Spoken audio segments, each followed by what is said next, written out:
तब जाकर ये शिव महापुराण की कथा आपको सुनने को मिल रही, वो भी अधिक मास में, पुरुषोत्तम मास, पुरुषोत्तम मास में मिल रही है। और वो भी अश्विन का पुरुषोत्तम 19 वर्ष के गैप में आता है। और इसके बाद जब आएगा अब 183 वर्ष के बाद आएगा। अब 183 वर्ष किसने देखा दादा? हमने तो नहीं देखा, जिसने देखा उसे सोचिए कौन देखा।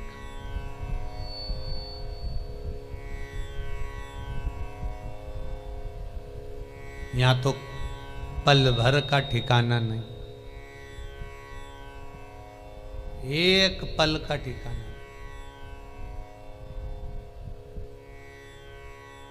बस अपनी डोर भोलेनाथ जी के हाथ में है, तो पतंग उड़ा रहे हैं, उड़ा रहे हैं। कब यमराज की पतंग उधर से आ गई और अगर काट के चली गई, वो तो डोर अगर मजबूत है तो फिर भी पेंच लड़ा सकते हो, पर अगर डोर ही कमजोर हुई तो दादा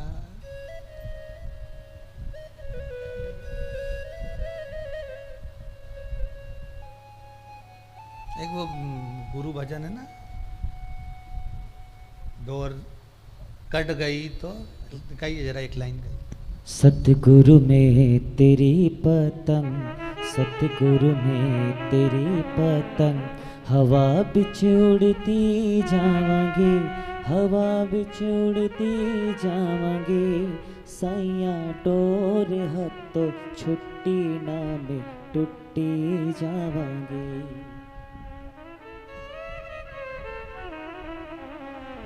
भगवान से कहते रहना, छोड़ना नहीं।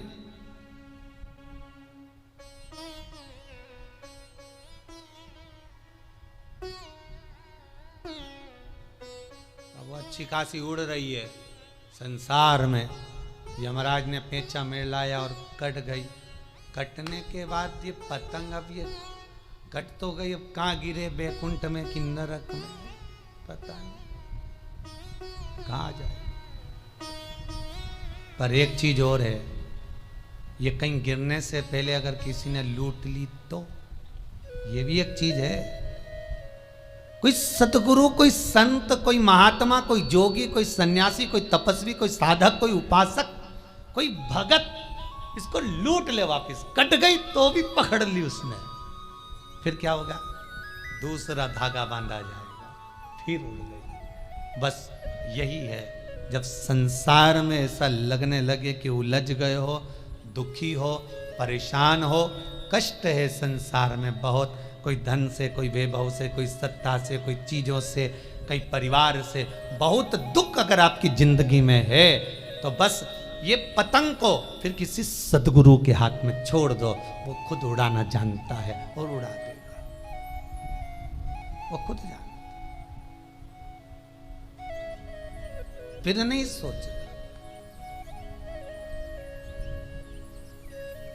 संसार में चिपकोगे तो परमात्मा तक नहीं पहुंच पाओगे। रोटी बनाने वाली माताएं बहुत अच्छे जानती हैं, जितने लोग कथा सुन रहे हो आप में से माताएं रोटी बनाना जानती हो, तो रोटी बनाते समय आटे को उसन कर तैयार कर कर रोटी डायरेक्ट चकोटी बेलन पर बेल दोगे तो चिपक जाएगी, उसमें पलेथन लगाना पड़ेगा,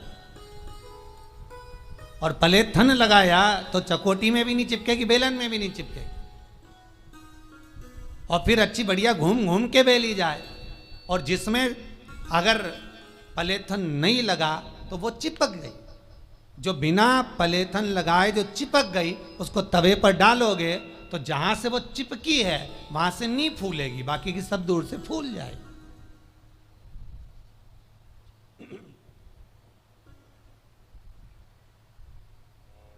पलेथन लगाया लोई में तो चिपकी नहीं है।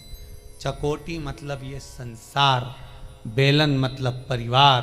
जब परिवार रूपी बेलन से बेले जाओगे, अगर भगवान की कथा का, शिव महापुराण का पलेथन लगा हुआ है तो फिर संसार में चिपक नहीं पाओगे, ये पक्का है, चिपकोगे नहीं।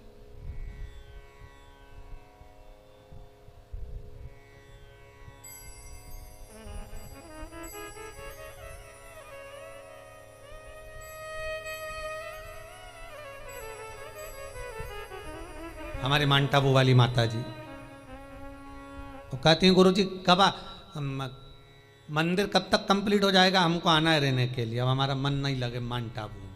अकेले जीव हैं, पहचानते हो ना, अकेली बेचारी, कहा आना। अब सब छोड़ दूं, बस सत्संग में मन लगाना है। जितनी उम्र बची है वो शंकर को देना है। वहीं की वहीं शंकर को एक लोटा पानी चढ़ाएंगे, बेलपत्र चढ़ाएंगे, समी पत्र चढ़ाएंगे, खूब आराम से अपनी जिंदगी भगवत भजन कर कर निकालेंगे। क्या करना है, हो गया जी। आज इंदौर से भी एक माता जी आई है, कहाँ गई बेटी, कहीं क्या आई है, वो भी कह रहे थे गुरु जी हम 5 महीने हम भी सत्संग में रमना चाहते हैं, हमें बस सब परिवार सब कुछ है, सब है, पर बस छोड़ते हुए भगवत भजन की ओर रमना, यही स्नेह है भगवान का। एक ये बैठे नागौरी जी, ग्वालियर में खूब कामकाज है जोरदार, खूब दुकान धंधा पानी बेहतरीन चकाचक, खूब एसी के रूम ने डल्लब के गद्दे ने ढेर पकवान सब है ग्वालियर में, पर फिर भी बस अब रहना है भगवत भजन, क्या करना है।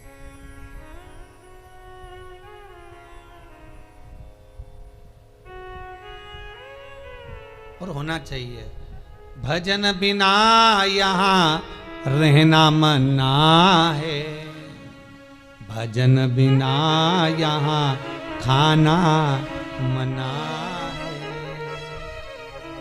भजन करो तो ये मौका मिला रे, ये मौका मिला है, लॉकडाउन तुम्हारे लिए लगा है कि ये कथा शिव महापुराण तुम बैठकर सुनो, आनंद लो और अपनी जिंदगी को संवार लो, भटकना छोड़ दो दुनिया वालों में, यहां चले गए वहां चले गए, वो उसके यहां गए उससे काम नहीं बना उसके यहां पहुंच गए, उसके यहां काम नहीं बना उसके यहां पहुंच गए, भटकन है।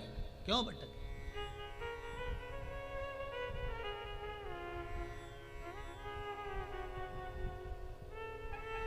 भगवान ब्रह्मदेव से भगवान विष्णु ने कहा, ना तो ब्रह्माणी कथा सुन सकती है, ना लक्ष्मी सुन सकती है, ना इंद्राणी सुनेगी, ये नहीं सुन सकती, इनके बस का नहीं है कथा सुनना। जहां पर अभिमत्ता हो वहां कथा नहीं पहुंच सकती, जहां पर अहंकार हो वहां कथा का रसतत्व नहीं हो सकता। छोड़ो इनको, फिर क्या करा जाए। ये लक्ष्मी और सरस्वती, इन दोनों का भाग्य कैसे चेतेगा, कैसे कृपा होगी।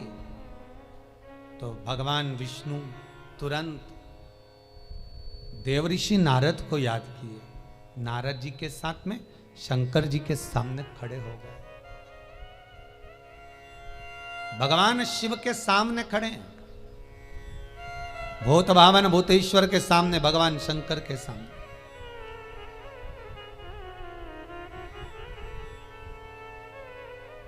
निवेदन करा हाथ जोड़कर, भोलेनाथ कृपा करिए, हर हर महादेव। शिव जी बोले कैसे आना हुआ, भगवान नारायण पधारे हो, ब्रह्मा भी साथ में, देवऋषि नारद भी आए, क्या चाहिए।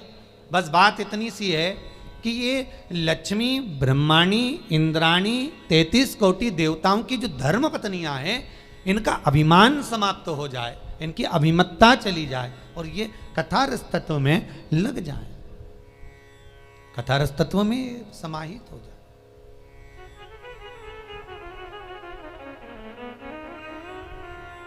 कहा यदि ये सत्संग करे, सुंदर बात है, राम जी शबरी के दरवाजे पर जाकर सबसे पहला संबोधन 9 भक्ति में से एक भक्ति कही थी, प्रथम भक्ति संतन कर संगा, दूसरी रति मम कथा प्रसंगा। सबसे पहला क्रम है सत्संग। तो सत्संग किसके साथ करना है, कोई अच्छा गुरु मिल जाए, कोई गुरु भी ना मिले तो कोई अच्छा शिष्य मिल जाए,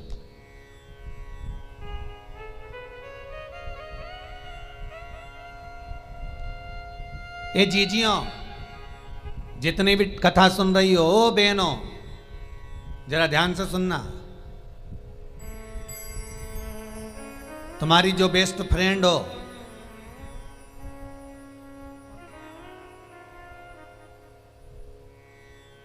है, हाँ, जो तुम्हारी बेस्ट फ्रेंड हो,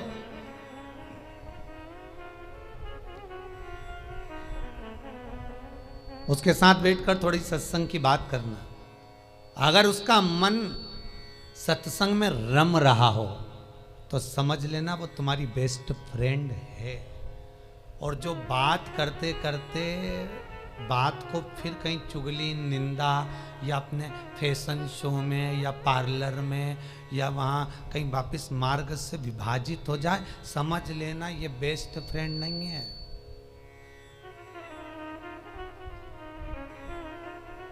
फिर ये बेस्ट नहीं, ये बेफालतू की फ्रेंड है। बेस्ट नहीं।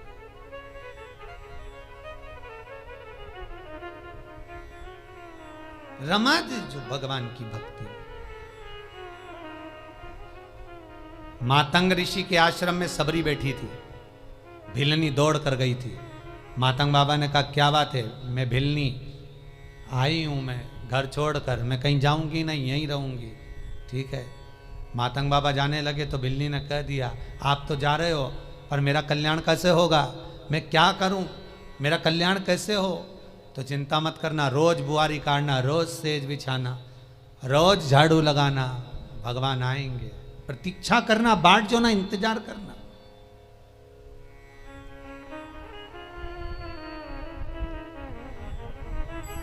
और विश्वास रखकर अगर तुम भगवान को बुलाओगे तो भगवान आएगा, कैसे नहीं आएगा? पर विश्वास पूर्ण होना चाहिए। विश्वास होगा तो भगवान है। एक पति पत्नी नाव में घूम रहे थे, नाव के मैनेजर ने अनाउंस कर दिया, जहाज वाले ने, अरे भैया सुनामी ले रहे हैं, आ रही हैं, डूबने वाला, भागो। सब ट्यूब पकड़ कर भागे, सारे के सारे जाने लगे, भगने लगे, नाव पकड़ पकड़ कर। एक पति ऊपर सुनामी लहरों का आनंद ले रहा था, नीचे पत्नी ऊपर जाकर बोली सुनो जहाज डूबने वाला है, सब अपने अपने पत्नी बच्चों को बचा रहे हैं, जल्दी मुझे भी बचाओ, चलो भाग चले। पति तो लहरों का आनंद ले रहा था, कुछ बोला ही नहीं। पत्नी नीचे गई, फिर ऊपर आई, सब भाग रहे, जल्दी मुझे बचाओ, सब मर जाएंगे अपन, जल्दी चलो, सब भाग रहे हैं, अब मैं भी जाऊं, चलो। पति लहरों का आनंद ले रहा था। पत्नी को गुस्सा आया, मैं जानती हूं तुम तो मुझे मरा हुआ देखना चाहते हो, जिससे तुम दूसरी शादी कर लो, मैं मर जाऊंगी ना तब मालूम पड़ेगा। पति को गुस्सा आया, उसने जेब में से बंदूक निकाली, पत्नी के सिर पे रख दी, ले मरो मरो करती, मैं तुझे अब भी मार डालता हूं, 1 मिनट नहीं लगेगा, अब भी मार रहा हूं। और खटका दबाने ही वाला था, इतने में पत्नी हंसने लगी। पति पूछा काहे को हंस रही है, हंस क्यों रही है? पत्नी बोली मैं जानती हूं तुम मेरे पति हो, तुम मुझे मार नहीं सकते। पति बोला वाह, सिर पर बंदूक रखी है और कह रही कि तुम मेरे पति हो, तुम मुझे मार नहीं सकते। पति कहता है जितना विश्वास तुझे अपने पति पर है कि पति मार नहीं सकता, उतना विश्वास मुझे मेरे महादेव पर है कि वो डूबने नहीं दे सकता। ये विश्वास पूर्ण होना चाहिए, ये भरोसा प्रबल होना चाहिए। मानो तो गंगा मां हूं, ना मानो तो बहता पानी। अगर शिव पुराण को विश्वास मानकर सुनोगे कि बाबा ने बताया ये चीज करना है तो वो होगा, विश्वास नहीं तो गए कौन करे।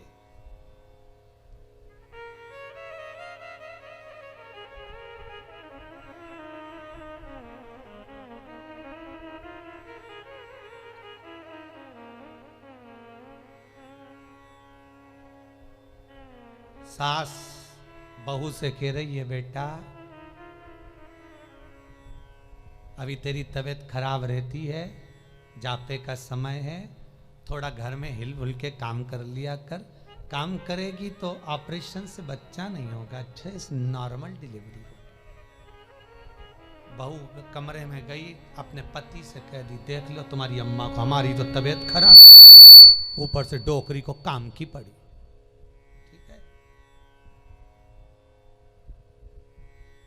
अब सास ने ये बात कही, उसके बाद में सास ने नहीं बोला। फिर मायके से माँ आ गई, बहू की माँ। उसने कहा बेटा थोड़ा काम करा कर तो थोड़ा अच्छा रहेगा, तेरे को बहुत लाभ मिलेगा, ये होगा वो होगा। फिर बहू काम पे लग गई, झाड़ू भी लगा रही, पोछा भी लगा रही। क्योंकि सास कह रही थी तो बुरा लग रहा था, मां ने कह दिया अच्छा लगा। अरियो गांधारी की बहनों, विचार करो, सोचो, 1000 बार अपनी बुद्धि पर, विवेक पर विचार करना कि दुनिया में कोई किसी का बुरा नहीं करता। बुरा केवल एक समय होता है जो हमको अपने आप में बुरा बना देता है। कई लोग कहते हैं, कई हमारे पास में भी कई लोगों की खबर आती है, उसने गुरुजी टोना मार दिया होगा, उसने गुरुजी हमारे दरवाजे पर ना जाने कौन सुबह सुबह नींबू पटक जाता है। तो हमने कहा दरवाजे पे लिख दो कि एक साथ 1 दर्जन पट को अचार बना देंगे, क्या एक नींबू का लिख के जाओ।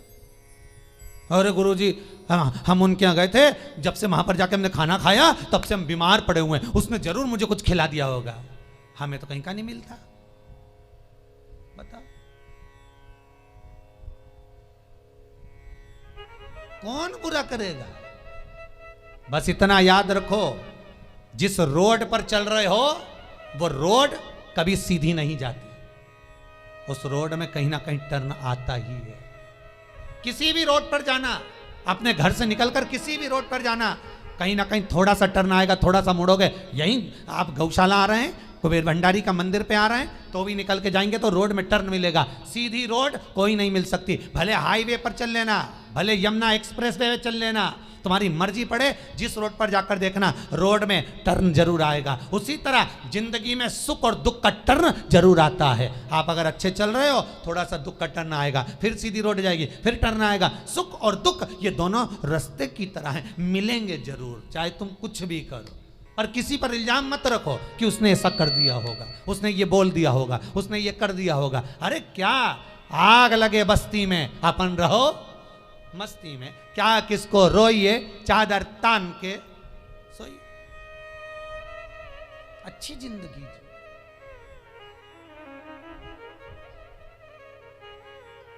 गुमशुदा तलाश केंद्र की तरह ऐसे बैठे रे भगवान। भगवान भी बोले काय को कथा में आ गई री, घर पे टीवी देख ले तू तो जा, क्यों बैठी। कई लोग कथा में आकर बैठते तो ऐसे बैठते जैसे इनको मार ठोक के बिठाया, हिल मत जाना, बिल्कुल।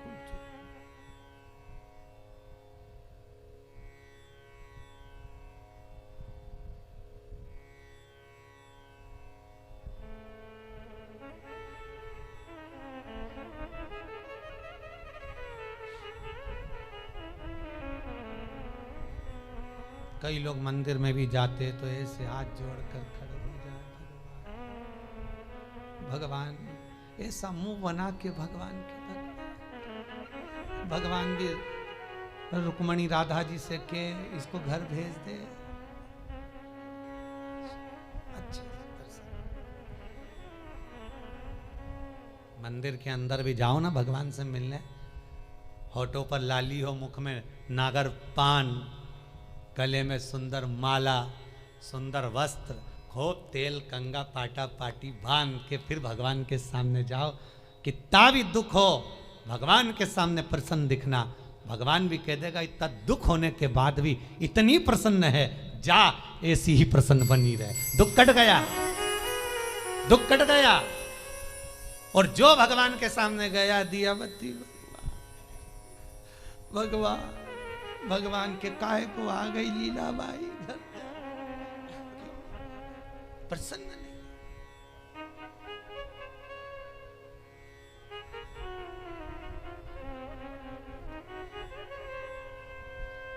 क्यों?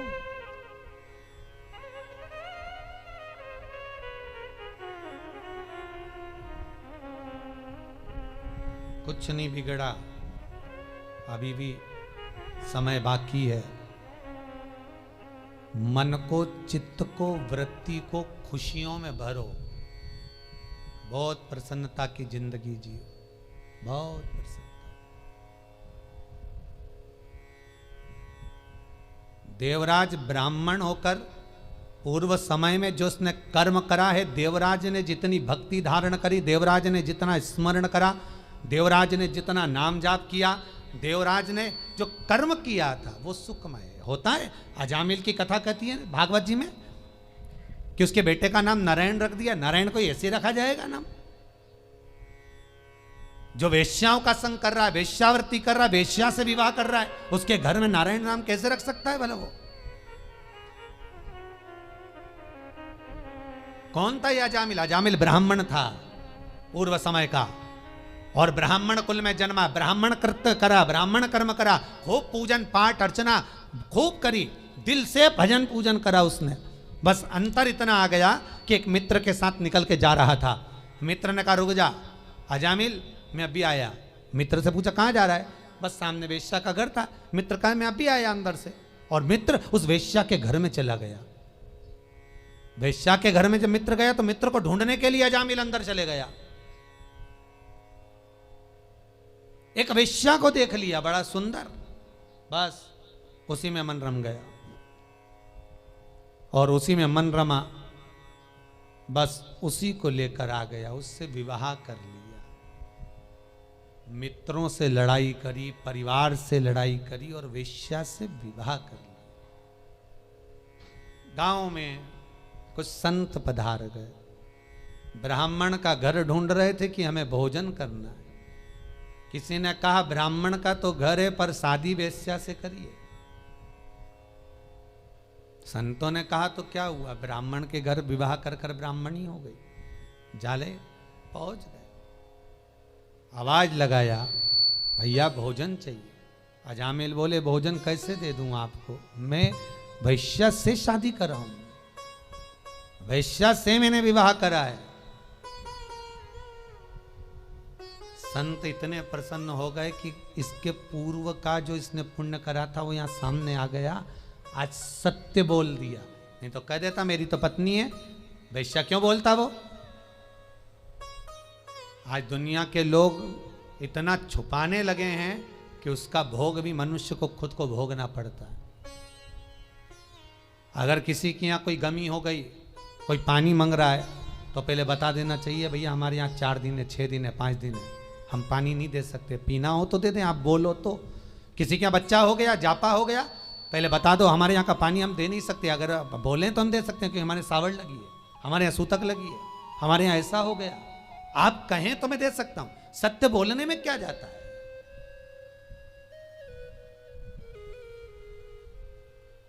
पर नहीं, अजामिल ने सत्य बोल दिया।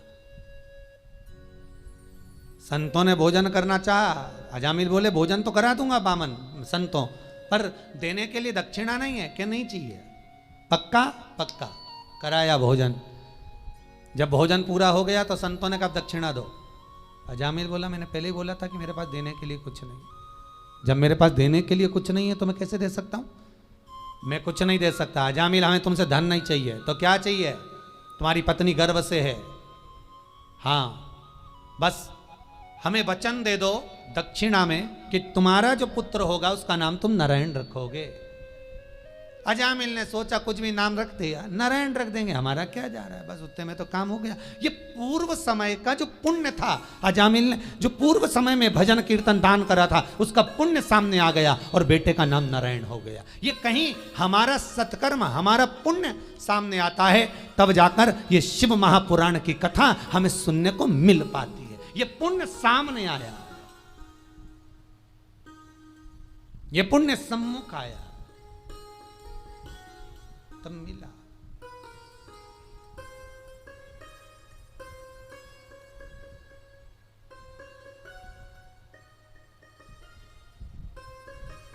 तेरी कृपा बिना न हिले एक भी अणु, लेते हैं श्वास तेरी कृपा से तनु तनु। ये कृपा वही करता है तब होता है। देवराज ब्राह्मण है, अच्छा कर्म करने वाला है, पर मित्र कुछ ऐसे मिल गए जिन्होंने इसको जुए में लगा दिया।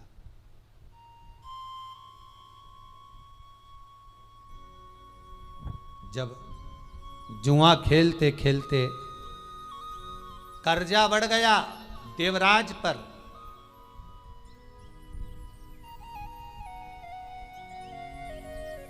तो कहीं चोरी करना प्रारंभ कर दिया। जब कर्जा बढ़ा तो चोरी करना प्रारंभ कर दिया। पहले भी कहा, आज फिर कह रहे हैं, अगर कर्जा ज्यादा बढ़ रहा है, चूक नहीं रहा, कमाई उतनी हो नहीं रही कि कर्जा चूक जाए, तो कर्जे को समाप्त करने के लिए कार्तिक के महीने में प्रतिदिन आंवले के पेड़ के नीचे 5 घी के दिए, उसमें पीली सरसों डालकर जलाना प्रारंभ कर देना। कार्तिक के महीने में अगर कर्जा चूक नहीं रहा, लक्ष्मी आ नहीं रही हो, संपदा दिख नहीं रही हो, कोई व्यापार नहीं, कोई व्यवसाय नहीं, कोई काम नहीं, बहुत परेशानी हो, तो पूरा कार्तिक का महीना, पूरा महीना कार्तिक का, घर से कोई भी व्यक्ति जाकर 5 दिए लगाए, घी के, फूल बत्ती के, लंबी नहीं, फूल गोल बत्ती,